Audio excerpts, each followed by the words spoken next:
शक्ति ओम श्री जय जय जय शक्ति ओम जय जय जय शक्ति ओम श्री जय जय जय शक्ति जय जय एन दिनं पाडि पणिंदोम जय जय एन दिनं पाडि पणिंदोम जगमेंगुम அமைதியேகா ओम श्री जय जय जय शक्ति ओम जय जय जय शक्ति ओम श्री जय जय जय शक्ति ओम जय जय जय शक्ति ओम श्री जय जय जय शक्ति जय जय एन दिनं पाडि पणिंदोम जय जय एन दिनं पाडि पणिंदोम जगमेंगुम அமைதியேகா ओम श्री जय जय जय शक्ति सहनावतु सहनौ भुनक्तु सह वीर्यं करवावहै ஸ்ரீ வித்யோபாசனாசக்தம் ஸ்ரீ வித்யாபீடபூஷணம் ஸ்ரீ வித்யாபினவம் வந்தே ஸ்ரீ கிருஷ்ணானந்த சத்குரும். அனைவருக்கும் இனிய காலை வணக்கம். அம்பிகையினுடைய பேரருளை தொடர்ந்து சிந்தித்து கொண்டிருக்கிறோம். நின்றும் இருந்தும் கிடந்தும் நடந்தும் நினைப்பது உன்னை என்றும் வணங்குவது உன் மலர்த்தாள் எழுதாமறையின் ஒன்றும் அரும்பொருளே அருளே உமையே இமயத்து அன்றும் பிறந்தவளே அழியாமுக்தி ஆனந்தமே. உமை உமை என்பது அம்பாளுடைய அருமையான திருநாமம். அந்த உமை என்று சொல்லக்கூடிய வார்த்தைக்கு தேவி பிரணவம் என்று பெயர். உமா பிரணவம் என்று சொன்னால் நாம் ஓம் என்று சொல்லுகிறோமே, உகாரம் மகாரம் அகாரம் மூன்றும் சேர்ந்ததைத்தான் நாம் ஓம் என்று சொல்லுகிறோம். அந்த பிரணவத்தான் இந்த உலகத்திலே மிகச்சிறந்த நன்மையை வழங்கி கொண்டே இருக்கிறது. அந்த பிரணவத்தை மிக அதிர்வலை உள்ளது என்று இன்றைக்கு எல்லா அயல் நாட்டாரும் ஒப்புக்கொண்டிருக்கிறார்கள். அமெரிக்காவினுடைய பாராளுமன்றம் தொடங்குகிற பொழுது நம்முடைய காயத்ரி மந்திரத்தை 7 முறை தொடர்ந்து அவர்கள் ஒலிக்கிறார்களாம். ஏன் என்று கேட்டதற்கு இதை 7 முறை சொன்ன பிறகுதான் எங்கள் தேசம் ஒரு வல்லமை நிறைந்த தேசமாக இருக்கிறது என்று அவர்கள் அதை பிடித்து கொண்டிருக்கிறார்கள். நாம் அவர்களுடைய நடைமுறைகளையும் அவர்களுடைய உணவு முறைகளையும் அவர்களுடைய பழக்க வழக்கங்களையும் அவர்களிடத்திலே வேண்டாத தன்மையெல்லாம் எது இருக்கிறதோ அவற்றையெல்லாம் நாம் பிடித்து வைத்து கொண்டிருக்கிறோம். ஆனால் அவர்கள் நம்மிடத்திலே இருக்கக்கூடிய நன்மையை எடுத்து கொண்டிருக்கிறார்கள். அப்படிப்பட்ட சூழ்நிலையிலே அந்த மந்திரத்தை சொல்லுகிற பொழுது, ஓம் என்று சொல்லுகிற பொழுது அதனுடைய அதிர்வலை இருக்கிறதே, அந்த அதிர்வலை எல்லா நன்மைகளையும் வழங்கக்கூடிய அதிர்வலையாக இருக்கிறது. அப்படித்தான் உமா என்ற நாமம் தேவி பிரணவமாக இருக்கிறது. உமா என்கின்ற சொல் எம்பெருமானை நோக்கி பராசக்தி தவம் செய்தாள் இமயமலையிலே. அப்படி தவம் செய்கிற பொழுது அந்த உமா என்கின்ற நாமம் அவளுக்கு வெளிப்பட்டது. உமா என்கின்ற நாமம் வெளிப்பட்ட பொழுது 6 வயது என்று சொல்வார்கள். அப்படிப்பட்ட அந்த நாமம் இருக்கிறதே, உமா என்கின்ற நாமம் எல்லா நன்மைகளையும் வழங்கக்கூடியது, அருள் நிறைந்தது. உ என்று சொன்னால் சிவபெருமான் என்றும், மா என்று சொன்னால் மகாலட்சுமி என்றும், எப்பொழுதும் செல்வத்தோடு விற்றிருக்கக்கூடிய செல்வாய செல்வனாக எம்பெருமான் இருக்கிற நாமம் உமா என்று சொல்லுவார்கள். ஆகையினாலே தான் அப்பர் பெருமான் மிக அழகாக சொல்லுவார், பேராயிரம் பரவி வானோர் எத்தும் பெம்மானை பிரிவிலா அடியவர்க்கென்றும் வாராத செல்வம் வருவிப்பானை மந்திரமும் தந்திரமும் மருந்துமாகி தீரா நோய் தீர்த்தருட வல்லான் தன்னை திரிபுரங்கள் தீயழ தின் சிலை கை கொண்ட போரானை புள்ளிருக்கு வேளூரானை போற்றாதே ஆற்றநாள் போக்கினேனே என்று சொல்லுவார். என்னுடைய வாழ்க்கையெல்லாம் இப்படி வீணாக கழிந்து கொண்டே இருக்கிறதே, அவனை நான் எப்பொழுதும் பிரார்த்திக்க வேண்டும், எப்பொழுதும் பாட வேண்டும், எப்பொழுதும் பரவ வேண்டும், போற்றாதே ஆற்றநாள் போக்கினேனே என்று சொல்லுவார். பிரிவிலா அடியவர்க்கென்றும் வாராத செல்வம் வருவிப்பானே. அப்படி திருமகளோடு இணைந்த பேரருள் உடையவனாக மாற்றிய நாமம் அந்த உமா என்கின்ற நாமம். உமா மகேஸ்வரன் என்றே எம்பெருமானுக்கு பெயர் இருக்கிறது. அந்த உமா என்கின்ற சொல் ஆகையினாலே அதிலே இருந்துதான் பலமுறை சொல்லுவார். உமை, உமையாள், உமையே என்று அபிராமி அந்தாதியிலே பலமுறை இந்த நாமம் வந்து கொண்டே இருக்கும். உமையாள் என்கின்ற நாமம், உமா என்கின்ற நாமம், உமை என்கின்ற நாமம். ஒரு இடத்துல சொல்லுவார் உமையும் உமையொரு பாகரும் என்று சொல்லுவார், உமையே என்று சொல்லுவார். அப்படி உமா என்கின்ற அருமையான நாமம் இருக்கிறதே, அதை சொல்லுகிற பொழுதே தேவி பிரணவமாக இருக்கிறது. இந்த அபிராமி அந்தாதியை சொல்லுவதனாலே நாம் லலிதா சகஸ்ரநாமம் முழுமையாக சொன்ன பேற்றினை பெறுகிறோம் என்று பெரியவர்கள் சொல்லுகிறார்கள். ஏனென்று சொன்னால் இதற்குள்ளாக அவளுடைய நாமம்தான் அடுக்கி வைக்கப்பட்டிருக்கிறது. என் நாத்தங்கு புன்மொழி ஏறியவாறு நகை உடைத்தே என்று சொல்லுவார். நான் சொல்லியிருக்கக்கூடிய வார்த்தைகள் சாதாரணமான வார்த்தைகள். ஆனால் இந்த பாடலுக்கு எங்கிருந்து சக்தி வந்தது என்று கேட்டால் உன்னுடைய நாமம் அதற்குள்ளே இருக்கிறது. ஆகையினாலே இந்த பாடலுக்கு சக்தி வந்திருக்கிறது என்று சொல்லுவார். வல்லபம் ஒன்றறியேன் சிறியேன் நின் மலரடிச்செம் பல்லவம் அல்லது பற்றொன்றிலேன் பசும்பொற் பொறுப்பு வில்லவர்தமுடன் வீற்றிருப்பாய் வினையேன் தொடுத்த சொல் அவமாயினும் நின் திரு நாமங்கள் தோத்திரமே என்று சொல்லுவார். அந்த நாமங்கள் தோத்திரமாக மாறி இருக்கிறது. அப்படித்தான் உமாவாக இங்கே தேவி இருக்கிறாள். அருளே உமையே இமயத்து அன்றும் பிறந்தவளே அழியாமுக்தி ஆனந்தமே. அவள் எங்கே பிறந்தாள் என்று சொன்னால் இமயாசலத்திலே பிறந்தாள், குளிர் தேசத்திலே பிறந்தாள், பனிமாமலையின் மதலையாக பிறந்தாள். எப்பொழுதும் தேவி குளிர்ச்சியாக, இனிமையாக, அன்பாக, ஆனந்தமாக, உயர்ந்த நிலையிலே இருக்கக்கூடியவள். மலை அத்தனைக்கும் பொருத்தமானது. மலை உயர்ந்தது, மலை உறுதியானது, மலை அழகானது, மலை இயற்கையானது, மலை இனிமையானது, மலை பசுமை வாய்ந்தது. அத்தனையுமாக தேவி அந்த இமவான் மகளாக தேவி இருக்கிறாள். அவள் பிறந்திருக்கிறாள் என்று சொன்னால் அதற்கு ஏதாவது முடிவு இருக்குமா என்று சொன்னால் இல்லை என்பதற்காகத்தான் அடுத்த வார்த்தையை போட்டால் அழியாமுக்தி ஆனந்தமாக இருக்கிறாள். எப்பொழுதும் தேவி அழியாத முக்தி ஆனந்தமாக இருக்கிறாள். தமிழிலே அருமையான சொற்கள் இருக்கிறது. இன்பம் என்று சொன்னால் அதற்கு எதிர்ச்சொல் துன்பம் என்று இருக்கிறது. மகிழ்ச்சி என்று சொன்னால் துக்கம் என்று சொல்லிருக்கிறது. ஆனால் ஆனந்தம் என்ற சொல்லுக்கு இதுவரை நமக்கு தெரிந்து எதிர்ச்சொல் இருப்பதாக தெரியவில்லை. ஆனந்தம் என்று சொன்னால் அது மீண்டும் மீண்டும் வளர்ந்து கொண்டே போகும். ஆனந்தம், பரமானந்தம், நித்யானந்தம், மோட்சானந்தம், இப்படி பிரம்மானந்தம் என்று ஆனந்தத்தை பெருக்கிக் கொண்டே போவார்கள். அப்படி தேவி மகிழ்வாக இருக்கிறாள், இன்பமாக இருக்கிறாள் என்று சொன்னால் கூட அதற்கு எதிர்ச்சொல் ஒரு சொல்லை சொல்லிவிடலாம்.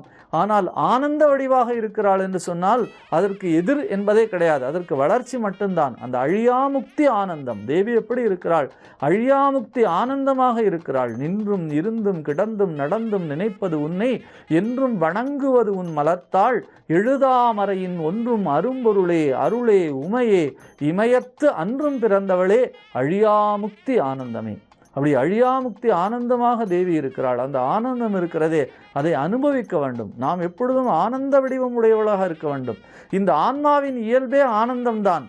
ஆனால் நாம் அந்த ஆனந்தத்தை அனுபவிக்க மாட்டாமல் இருக்கிறோம். நாம் சின்ன சின்ன விஷயங்களிலேயே இன்பம் கண்டுவிட்டு கொண்டு இந்த உலகத்திலே துன்பத்தை ஈட்டி கொண்டிருக்கிறோம். சின்ன சின்ன விஷயங்களிலே மகிழ்ச்சி அடைந்து நாம் துக்கத்தை ஈட்டி கொண்டிருக்கிறோம். ஆனால் ஆனந்தத்தை நாம் கைப்பற்றி கொண்டோம் என்று சொன்னால் அந்த ஆனந்தம் எப்பொழுதுமாக இருக்கும். அது எப்பொழுது வரும் என்று சொன்னால் சத்சங்கத்திலே இருக்கிற பொழுது வரும், அடியார்களோடு கூட்டம் சேர்ந்திருக்கிற பொழுது வரும், தேவியினுடைய திருச்சன்னிதானத்திலே வரும். அது எப்பொழுதும் இருக்க வேண்டும். நமக்கு கொஞ்ச நேரம் இருக்கிறது. கோயிலுக்கு போனால் மகிழ்ச்சியாக இருக்கிறது, மகான்கள் சந்நிதியிலே மகிழ்ச்சியாக இருக்கிறது, அப்புறம் ஒரு இடத்துல இன்பமாக இருக்கிறது, நல்ல பஜனை கேட்டால் இருக்கிறது. ஆனால் கொஞ்ச நேரத்திலே வெளியே வந்த பிறகு அது காணாமல் போய்விடுகிறது. மிக அழகாக ராமகிருஷ்ண பரமஹம்சர் சொல்லுவார், பாசிகள் படர்ந்த தண்ணீரிலே நீர் நிலையிலே தண்ணீர் முகப்போகிறவன் அந்த குடத்தை வைத்து அந்த பாசியை 2 பக்கம் விலக்கி விட்டு தண்ணீரை முகண்டு கொண்டு வருவான். அவன் மேலே வருவதற்குள்ளாகவே பாசி மறுபடியும் அந்த நீர்க்குளத்தை மூடிவிடும்.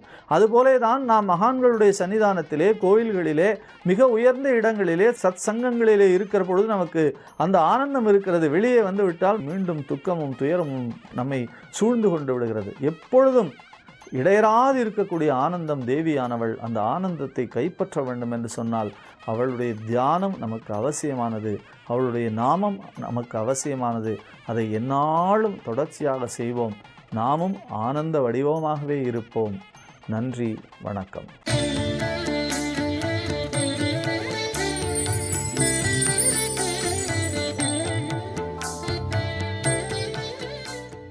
ஜீ தமிழ் தொலைக்காட்சி நேயர்கள் அனைவருக்கும் பி சுவாமிநாதனின் இனிய காலை வணக்கம்.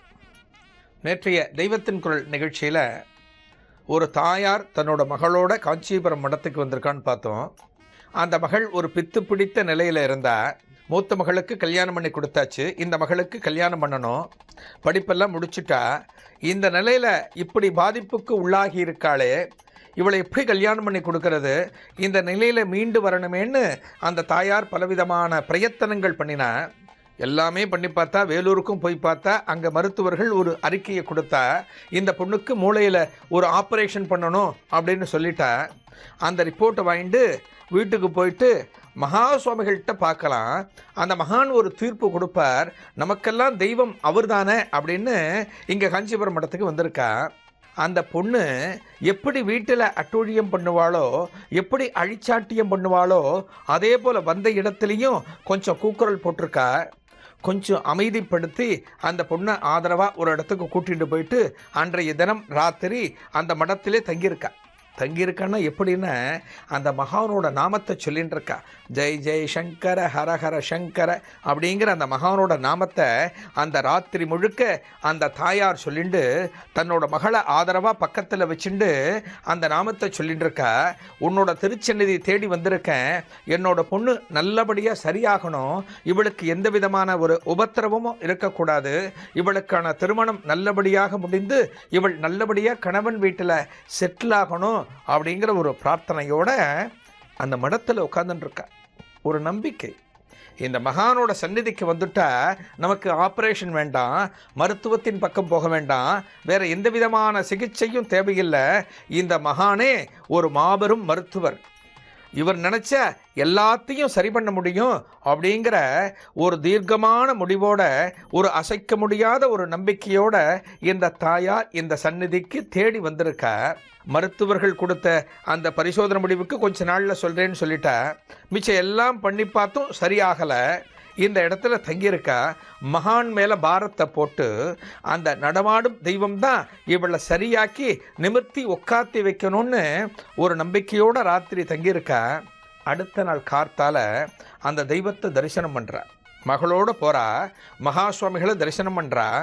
இந்த பிரச்சனையை சொல்லலான்னு போகும்போது மகா சுவாமிகள் எதுவும் கேட்டுக்கல. அந்த பெண்ணை அமைதியாக இருக்க சொல்கிறா, அந்த தாயாரை அமைதியாக இருக்க சொல்கிறா, பிரசாதத்தை கொடுக்குறா.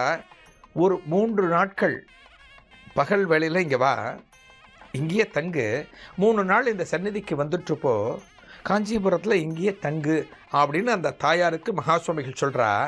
உத்தரவு பெரியவா, 3 நாள் தங்கி எனக்கு நிம்மதி கிடைக்கும்னா தாராளமாக நான் இங்கே இருக்கேன் அப்படின்னு இந்த தாயார் சொல்கிறா.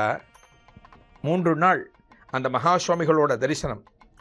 அந்த இடத்துல அந்த சாதுர்மாசிய காலத்தில் அந்த தெய்வங்களை தரிசிக்கிறதுக்கு நமக்கு கொடுத்து வச்சிருக்கணும். அந்த காலகட்டத்தில் அந்த மகானோட சந்நிதிக்கு போய் எந்த ஒரு சன்னியாசியாக இருந்தாலும் அந்த சாதுர்மாசிய காலத்தில் நம்ம தரிசனம் பண்ணுறதுங்கிறது ஒரு அளப்பரிய பலன்களை நமக்கு கொடுக்கும். இந்த தாயார் தன்னோட மகளோடு வந்திருக்கா. மகள் குணமாகணும் அப்படிங்கிற கோரிக்கையை இந்த மகானோட சந்நிதியில் வச்சிருக்கா. மகான் 3 நாட்கள் இருக்க சொல்லியிருக்கார். 3 நாளும் வர ஆரம்பித்தார். மடத்தில் தங்கி மடத்திலேயே போஜனத்தை முடித்து மகா சுவாமிகளோட தரிசனம். மகா சுவாமிகள் இருக்கக்கூடிய சந்நிதியில் ஒரு ஓரமாக பொண்ணை வச்சுட்டு உட்காந்துட்டு அந்த ஜெய் ஜெய்சங்கர கோஷத்தை சொல்லிட்டு இருக்கணும் அப்படின்னு உட்காந்துட்டு அந்த நாமத்தையே ஜபிச்சுட்டு இருக்கா. 2 நாள் கடந்து போகிறது. 3வது நாள் காலை வேளையில் இந்த தாயார் தன்னோட மகளை வச்சுட்டு இருக்கா. மகளை பக்கத்தில் வச்சுட்டு அந்த நாமத்தை சொல்லின்னு இருக்கா. அந்த ஜெய் ஜெய்சங்கர நாமத்தை சொல்லிட்டு அந்த மகானோட தரிசனத்தில் திளைச்சுட்டு இருக்கா. 3வது நாளும் வந்துடுத்து. அந்த மகான் 3 நாள் இங்கே இருன்னு சொன்னார். ஆனால் அந்த மகான் எந்த விதமான ஒரு அனுகிரகத்தையும் இவளுக்கு இன்னும் பண்ணலையே, எந்த விதமான ஆசையையும் கொடுக்கலையே, அல்லது கூப்பிட்டு நீ இது போல பண்ணுமா, இந்த இடத்துக்கு போ, இவளுக்கு சரியாகும் அப்படின்னு எதுவும் சொல்லலையே அப்படின்னு அந்த தாயார் யோசிச்சுட்டு இருக்கா. அந்த வேளையில் மகா சுவாமிகள் அந்த பொண்ணை கூப்பிடுற. ஒரு உண்மையான மனசு, ஒரு ஆன்மீக சிந்தனை உள்ள மனசு எந்த நேரத்தில் என்ன நினைக்கிறதோ அது அந்த தெய்வத்துக்கு அழகாக போய் சேரும். அந்த தெய்வம் கரெக்டாக கூப்பிடுறார். மகா சுவாமிகள் கரெக்டாக இந்த பொண்ணை பார்த்து கூப்பிடுறார். கூப்பிட்டு அந்த பொண்ணு பக்கத்தில் வந்து நிற்கிறா. அந்த தெய்வத்தை பார்த்த உடனே இந்த பொண்ணுக்கு சப்த நாடியும் ஒடுங்கிறது. அது வரைக்கும் என்னென்னவோ சில்மிஷங்களை கையை கால ஆட்டிண்டு பண்ணிட்டு இருந்த அந்த பொண்ணு அந்த மகாசுவாமிகளுக்கு முன்னாடி வந்த உடனே அமைதியாக அப்படியே நிற்கிறது. அந்த தெய்வத்தை பார்க்கறது, அந்த தெய்வமும் இந்த பொண்ணை பார்க்கறது. மகாசுவாமிகளோட ஒரு தீர்க்கமான பார்வை இந்த பொண்ணு மேலே போய் விடுறது. எந்த பொண்ணு அழிச்சாட்டியம் பண்ணி ஊரை கூட்டி ஆர்ப்பாட்டம் பண்ணுறாலோ அந்த பொண்ணு மகா சுவாமிகளுக்கு முன்னால் ஒரு பெட்டி பாம்பாக நிற்கிறது. இதனோட தொடர்ச்சியை ஒரு சிறிய இடைவேளைக்கு பிறகு பார்க்கலாம்.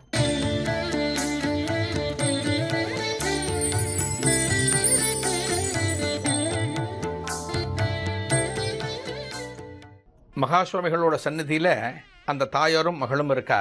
தன்னோட பொண்ணுக்கு அந்த சித்த பிரமை பிடிச்ச அந்த நிலையிலேருந்து அவள் மீண்டு வரணும், அவளுக்கு ஒரு திருமணத்தை பண்ணி பார்க்கணுன்னு தாயாருக்கு ஆசை. எத்தனையோ சிகிச்சை முறைகளை பண்ணி பார்த்தா, வேலூர் ஆஸ்பத்திரிக்கும் போயிட்டு வந்தா, அங்கே ஒரு ஆப்ரேஷன் பண்ணணும் மூளையில் அப்படின்னு சொல்லியிருக்கா. எல்லாத்தையும் மீறி ஒரு நடமாடும் தெய்வத்துக்கிட்ட நாம் போவோம். நமக்கெல்லாம் கண்கண்ட தெய்வம் காஞ்சி மகாசுவாமிகள் தானே. அந்த மகாசுவாமிகள் என்கிற தெய்வம் நம்ம பொண்ணுக்கு ஒரு நல்ல தீர்ப்பை வழங்கும். அந்த மகானோட அருளால் இவளோட வாழ்க்கையில் ஒரு பிரகாசம் வரும் அப்படிங்கிற ஒரு நம்பிக்கையோடு அந்த தாயார் தன்னோட மகளை கூட்டிட்டு இந்த சந்நிதிக்கு வந்தார். அந்த தெய்வம் ஒரு 3 நாள் இருக்க சொன்னது. 2 நாள் போச்சு. 3ஆவது நாள் காலை வேளையில் அந்த தாயாரும் மகளும் மகாசுவாமிகள் சன்னிதானத்தில் நிற்கிறார். மகாசுவாமிகள் அந்த பெண்ணை கூப்பிடுறார். அந்த பெண் எழுந்து மகாசுவாமிகளுக்கு முன்னால் உட்கார்றார். உட்கார்ந்த பிறகு பெட்டிப்பாம்பா சத்தம் போடாமல் அமைதியாக தன்னோட பெண்ணு மகாசுவாமிகளுக்கு முன்னால் உட்கார்ந்துருக்காங்கிறத அந்த தாயார் பார்க்கும்போதே அவளுக்கு ஆனந்த கண்ணீர் வருது. ஆஹா, மகாசுவாமிகளோட அருட்கடாட்சம் இந்த பொண்ணு மேலே பட்டுடுத்து. இந்த பொண்ணு அந்த மகானுக்கு முன்னால் அமைதியாக உட்கார்ந்துருக்காளேன்னு பார்த்துட்டுருக்கா தாயார். அப்போ மகாசுவாமிகள் சொல்கிறார், அந்த பொண்ணை பார்த்து அபிராமி அந்தாதி பாட அப்படிங்கிறார். இந்த பொண்ணு சுய நினைவில் இருக்காளா, என்னென்ன ஆர்ப்பாட்டம் பண்ணுறா, என்னென்ன அழிச்சாட்டியம் பண்ணுறா அப்படிங்கிறதெல்லாம் அந்த மகானுக்கு தெரியாமலா இருக்கும்? அனைத்தையும் விட்டுட்டு அந்த பொண்ணை பார்த்து நேருக்கு நேர் பார்வை பார்த்து அந்த பொண்ணுக்கிட்ட அபிராமி அந்தாதி பாட அப்படிங்கிறார். கூட்டத்தில் இருக்கிற அத்தனை பேரும் குழம்பி போனார். ஏன்னா இந்த பொண்ணை பற்றி அவளுக்கெல்லாம் ஓரளவு தெரியும். பல பேர் அதில் தினமும் வந்துட்டுருக்கிற பக்தர்கள்.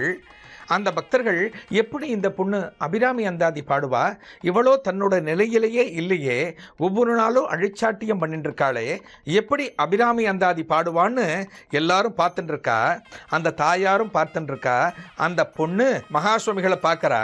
மகாசுவாமிகள் திரும்ப சொல்கிறா அந்த பொண்ணை பார்த்து, அபிராமி அந்தாதி பாடுமா அப்படிங்கிறா.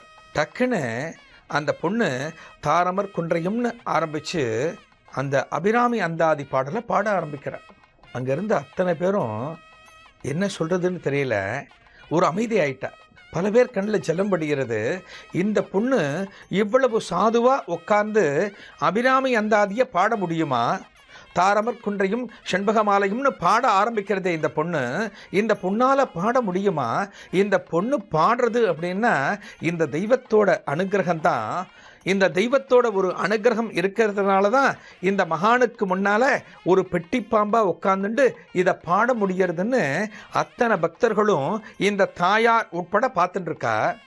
இந்த பொண்ணு பாடிகிட்டே இருக்கா. அந்த அபிராமி அந்தாதி பாடிண்டே இருக்கும்போது திடீர்னு ஒரு கட்டத்தில் இந்த பொண்ணுக்கு ஒரு மயக்கம் வந்துடுத்து. ஒரு மயக்கம் வந்த உடனே இந்த பொண்ணு சட்டுன்னு வேறிருந்த மரம் போல கீழே சாஞ்சுட்டா. உட்காந்து பாடிண்டா. சட்டுன்னு கீழே சாஞ்சிட்டா. சாஞ்ச உடனே எல்லாரும் பக்கத்தில் வந்தா. தாயார் ஆரம்பித்து எல்லாரும் பக்கத்தில் வந்து, ஆஹா இந்த பொண்ணுக்கு என்னாச்சு, தண்ணி வேணுமா, ஜலம் வேணுமா, வேற ஏதாவது வேணுமா, ஆசுவாசப்படுத்திக்கணுமா அப்படிங்கிற மாதிரி எல்லாரும் பக்கத்தில் வந்தா. மகாசுவாமிகள் சொன்னார், கொஞ்ச நேரம் அந்த பொண்ணு அப்படியே விட்டுருங்கோ, அவள் தானா சரியாயிடுவா அப்படின்னு மகாசுவாமிகள் சொன்னார். மகாசுவாமிகள் சொன்ன ஒரு 5 நிமிடம் கழித்து அந்த பொண்ணு எழுந்து உட்கார்ந்தா. ஏதோ ஒரு புது உலகத்தில் தான் இருக்கிற மாதிரி அங்கே இருக்கிற அத்தனை பேரையும் சுற்றி பார்த்தா. அந்த மகான் சொன்னார், அந்த தாயாரை பார்த்து, உன்னோட பொண்ணு சரியாயிட்டா, அவளுக்கு மாப்பிள்ளையை பார்க்க ஆரம்பிச்சுடு, அவள் சரியாயிட்டா, ஏதோ நடுப்புற ஒரு கஷ்டம் அவளை பிடித்திருக்கு, இப்போ எல்லாம் சரியாக போயிடுத்து அப்படின்னு அந்த தாயாரையும் அந்த பொண்ணையும் கூப்பிட்டு மகாசுவாமிகள் பிரசாதம் கொடுத்து அந்த சந்நிதியில் இருந்து அனுப்பி வைத்தார்.